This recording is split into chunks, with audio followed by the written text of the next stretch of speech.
4 लाख में से केवल एक मंदिर हुआ है, तो अभी तो 3,99,999 मंदिर बचे हुए हैं, उनका भी काम करना है। यानी ऐसा लगता था जैसे लोगों को लग रहा है जैसे स्वयं राम जी आ गए। कठिनाइयाँ सब तब भूल जाते हैं जब दिव्य लक्ष्य प्राप्त होता है।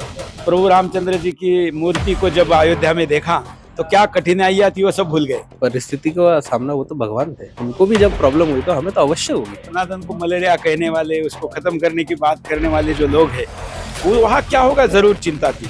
लेकिन मैंने जैसे प्रेस कॉन्फ्रेंस में भी बताया कि लंका से जब हम मदुराई में आए ना, तो हम तो वनवासी राम की चरण पादुकाएं लेके जा रहे थे, क्योंकि उनके पादुकाएं नहीं थी वनवास में। लेकिन जब हम वहाँ मदुराई में उतरे तो वनवासी राम का राजा राम की तरह स्वागत हुआ। रास्ते गाड़ियाँ जाने के लिए जो टहनी होती है पेड़ की, उसको हटाकर फिर गाड़ियाँ गई। ऐसे जगहों पर हम गए हैं, गाड़ियों में सोना पड़ा है, नीचे सोना पड़ा है। लोग आएंगे इसकी चिंता नहीं थी। ये चिंता थी कि जो विरोधी है वो क्या नैरेटिव सेट कर पाएंगे, कुछ विरोध में करेंगे क्या, लेकिन कुछ नहीं हुआ। मीडिया इंडस्ट्री में एक ऐसा नाम जिसे हर कोई जानता है। इस वक्त मेरे साथ खास बातचीत करने के लिए मौजूद है सुदर्शन न्यूज के चेयरमैन सुरेश चौहान के जी। सर, स्वागत है आपकी।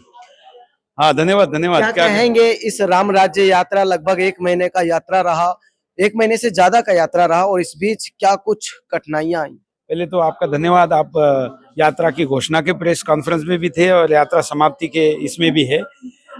कठिनाई कोई नहीं आई, क्योंकि कठिनाइयाँ सब तब भूल जाते हैं जब दिव्य लक्ष्य प्राप्त होता है। प्रभु रामचंद्र जी की मूर्ति को जब अयोध्या में देखा तो क्या कठिनाइयाँ थी वो सब भूल गए, और बस ये याद रहा कि यात्रा पूरी हो गई। आपने भगवा झंडी दिखाया लंका में जाके, वहां से प्रस्थान हुआ, यात्रा अयोध्या तक के लिए समापन भी हो गया। अब ये सवाल लाजमी होगा कि जिस तरह से पहले लगता होगा कि तमिलनाडु के रास्ते गुजरते हुए जब यात्रा जाएगी जहां सनातनी विरोधी रहा करते हैं, उस तरीके से वहां कैसे फेस करना? सनातन को मलेरिया कहने वाले, उसको खत्म करने की बात करने वाले जो लोग हैं, वो वहाँ क्या होगा जरूर चिंता थी।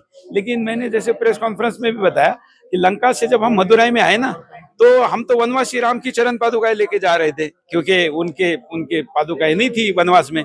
लेकिन जब हम वहाँ मदुराई में उतरे तो वनवासी राम का राजा राम की तरह स्वागत हुआ, और अद्भुत प्रशासन से लेके, व्यवस्थापन से लेके, जनता से लेके, मतलब तमिलनाडु का मैं क्या उल्लेख करूं। मुझे अभी तमिल भाषा अगर आती तो मैं उसी में बात करता, लेकिन मैं ये तमिल की जनता को कहना चाहूंगा कि आपकी राम भक्ति अद्भुत है। यात्रा के स्टार्ट से पहले मन में ये ख्याल होगा कि पता नहीं कितने लोग आएंगे, जब यात्रा शुरू हो गई तो उस दौरान काफिला कैसा रहा? लोग कितने आएंगे चिंता नहीं थी, क्योंकि सुदर्शन ने 20 वर्षों में इतना जो काम किया है, मैं स्वयं कितने लोगों से कनेक्टेड हूँ।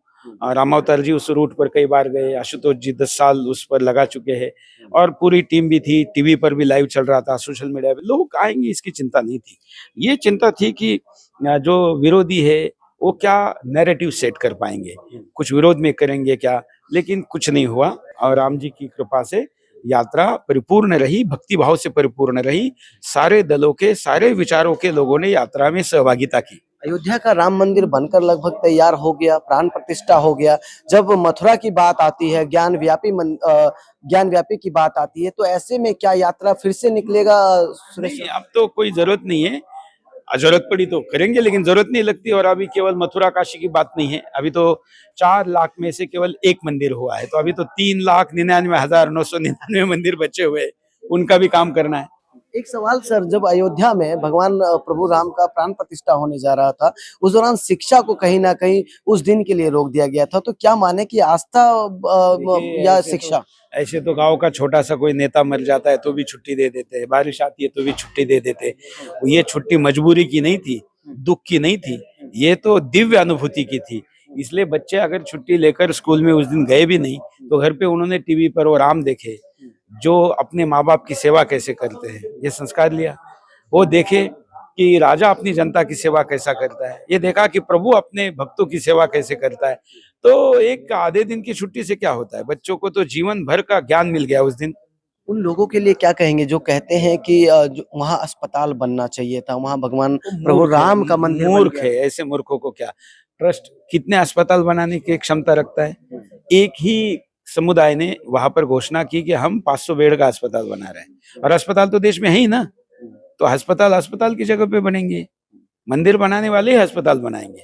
शुक्रिया। क्या कहेंगे सर, पूरा यात्रा किस तरह से रहा आपका? यात्रा बहुत अद्भुत रही। यानी ऐसा लगता था जैसे लोगों को लग रहा है जैसे स्वयं राम जी आ गए हो। जिस तरह से सभी आयु वर्ग के लोग, सभी तरह के लोगों ने यात्रा का स्वागत किया। और उससे एक और बहुत बड़ा संदेश मिलता है कि ये जो स्थल राम जी के हैं, जो लगभग 300 स्थल जिन पर यात्रा गई, सुरेश जी ने ये योजना बनाई और प्रदोष ने सभी स्थलों पर जाकर पूजा की। जब ये पूजा होती थी तो आस पड़ोस के सैकड़ों हजारों लोग वहां एकत्रित होते थे। और जो मंदिर उपेक्षित थे, जो हमारी सांस्कृतिक धरोहर है, उनकी रक्षा के लिए लोगों का संकल्प होता था। अब मुझे लगता है ये जो स्थल हमारे 300 स्थल हैं, ये स्थल हमारे सांस्कृतिक, धार्मिक और सामाजिक गतिविधियों के केंद्र बनेंगे। और यदि कोई इन स्थलों के ऊपर, जैसा पहले होता आया था, इन स्थलों को तोड़ने का प्रयास होता था, रामद्रोही हर तरह का प्रयत्न करते रहे, लेकिन अब उनकी हिम्मत नहीं है कि वो किसी भी तरह का कोई इन स्थलों के बारे में कुविचार ला सके। क्या कहना चाहेंगे इस पूरे राम राज्य यात्रा के दौरान? क्या माने कि जिस तरह प्रभु राम को कठिनाइयों का सामना करना पड़ा, क्या प्रदोष चौहान को भी उन कठिनाइयों का सामना करना पड़ा? देखिए, हम पूरे जो यात्रीगण थे, वो उन्हीं के पथ पर गए थे, उन्हीं के राम वनगमन पथ पर गए थे। तो उनको जब परिस्थिति का सामना, वो तो भगवान थे, उनको भी जब प्रॉब्लम हुई तो हमें तो अवश्य होगी। लेकिन भक्त होने के नाते हमें प्रॉब्लम, ये शब्द हमने दिल्ली से जब निकल रहे थे कोलंबो के लिए, वो निकाल के फेंक दिया था हमारी डिक्शनरी से। तो ये सुविधा और ये सब चीजें तो हमें पता था कि कई जगह तो ऐसा था, आपको मैं बताना चाहूंगा कि रास्ते, गाड़ियां जाने के लिए जो टहनी होती है पेड़ की, उसको हटाकर फिर गाड़ियां गई। ऐसे जगहों पर हम गए हैं, गाड़ियों में सोना पड़ा है, नीचे सोना पड़ा है। तो एक डिफिकल्ट टास्क था मेरे लिए, बट ये बहुत, एक मैं कहूंगा कि ओवरऑल मैं आपको सम अप करूं तो राम राज्य युवा यात्रा मेरे लिए एक लाइफ चेंजिंग यात्रा रही है। प्रदोष चौहान के एक युवा हैं, युवा पत्रकार हैं। क्या प्रदोष चौहान के सामने एक चुनौती नहीं थी कि शायद युवा शामिल ना होए तो ये राम राज्य यात्रा कैसा?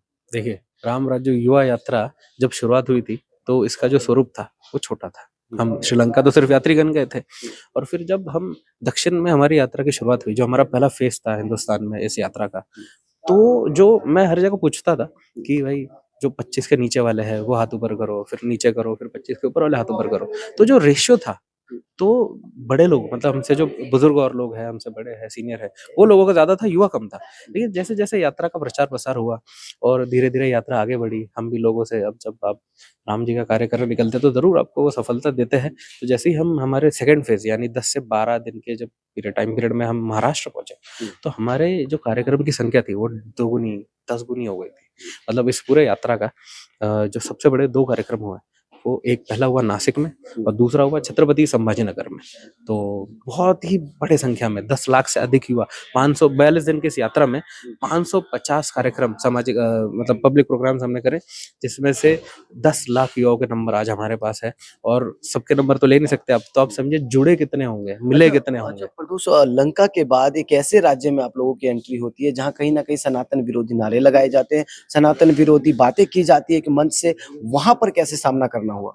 देखिए, यात्रा जब श्रीलंका से तमिलनाडु जा रही थी, तो मतलब वो कहते हैं ना कि सब चीजें दिमाग में आती है कि भाई वहाँ के सीएम कैसे बयान देते हैं, उनके बेटे सनातन विरोधी बयान देते हैं, यात्राओं को रोका जाता है, पथराव होता है। तो थोड़ा सा डर तो था मेरे, मतलब डर, मतलब थोड़ा, अब राम भक्ति के लिए निकले तो जो का देखा जाएगा, ये तो हमारा था ही दिमाग में। लेकिन एक थोड़ा सा अंदर अंदर डर था कि क्या होगा, यात्रा करने देंगे नहीं करने देंगे।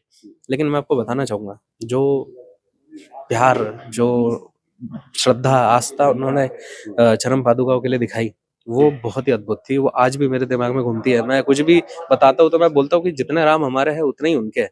और एक और बात मैं कहना चाहूंगा कि आज भी जो हिंदुस्तान है वो गांव में रहता है, वो शहरीकरण में नहीं है।